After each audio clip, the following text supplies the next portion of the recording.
Ang pagkilala kay Kristo. Ang sinumang kumikilala sa akin bilang Panginoon sa harap ng mga tao, ay kikilalanin ko rin sa harap ng aking Amang nasa langit. Ngunit ang hindi kumikilala sa akin sa harap ng mga tao, ay hindi ko rin kikilalanin sa harap ng aking Amang nasa langit. Wag na wag po nating ikakaya ang ating Panginoong Hesus dahil hindi siya nahiyang mamatay sa krus ng Kalbaryo para lang tayo ay mapatawad sa lahat ng ating mga nagawang kasalanan. Ipagmalaki natin siya sa lahat ng taong kilala natin dahil siya ang nagbigay ng buhay na walang hanggan sa atin. Siya ang nagpawalang sala sa ating mga kasalanan sa harap ng kanyang Ama.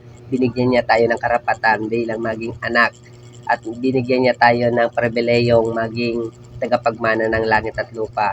At sa pamamagitan niya, tayo ay naibalik sa dati nating relasyon sa Panginoon dahil wala ang ating relasyon nung tayo ay nagkaroon ng kasalanan sa Diyos. Sa lahat ng kakilala natin, wala tayong ibang ipagmamalaki kung hindi ang pagmamahal ng ating Panginoong Hesus. Ipagmalaki natin sa lahat ng tao na ang pangalang Panginoong Hesus ay marapat-rapat na purihin parangalan dahil siya ang tunay na may malasakit sa ating lahat.